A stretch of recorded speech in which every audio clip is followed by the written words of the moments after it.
I traveled over to the 10X campground south of the Grand Canyon today. I got in here about 11 o'clock. I traveled slow, had breakfast at a family restaurant in Williams off the old Route 66. So it took me a little while, about an hour and a half to set up, or at least to get to this level.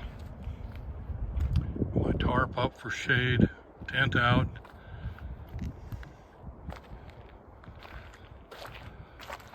Energy solar panel up, 200-watt portable unit with a controller attached to it. They got a deal going on for 319 bucks now, the monocrystalline. There's my Renogy 50 amp lithium iron phosphate battery. My rider's cave all set up.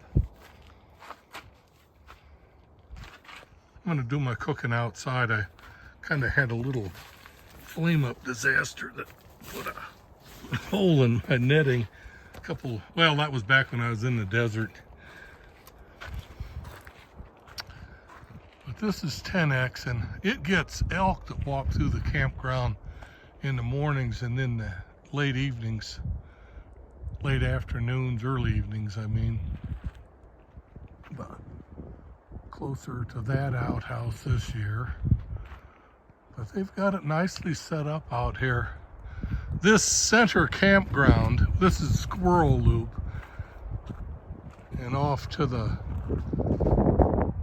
west over that way, or pardon me, east over that way is the Raven Loop, which is equally as forested and really nice. I don't know what their wisdom is, but the Forest Service decided to expand on 10X campground, and they put three more loops around the perimeter of this particular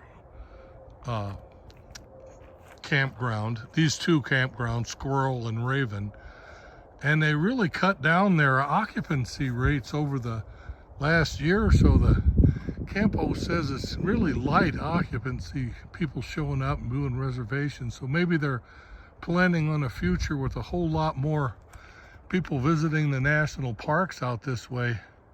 And it makes sense, because if you've ever been to Mather and the Grand Canyon and Desert View in the Grand Canyon, those places really get packed. Hard to find a spot. At any rate, have a good afternoon. The lit kiosk and the lights along the walkway to Squirrel Loop, and then leading back towards the camp host, and I think there's a ranger meeting over there. I'm not sure. They changed the campground quite a bit the last time I was here. There's also a new water station for the entire facility. You can see I've got it in the distance there, but it's lit at night also. Yeah, electricity was never here in the past. This is modern era 10X campground south of the Grand Canyon. This time of the year, June, spring, the pollen comes down in sheets all day long. And I can see why people wear their masks every day up here, not just from the COVID training, but from, I mean, if you're pollen or allergic to a lot of things, you'd be having a crazy fit in this. I mean, it dusts everything, the coffee pot, the cook stove, it's on my solar panel. I've got where it loads up on where I've touched it with my hands like a crime scene, like a print dusting. You can kind of see it there.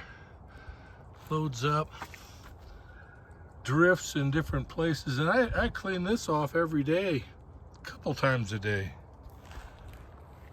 Well, at any rate, it's still beautiful out here, but you have to be aware of springtime and pollen, and if you're allergic at all or susceptible, you're going to have a fit.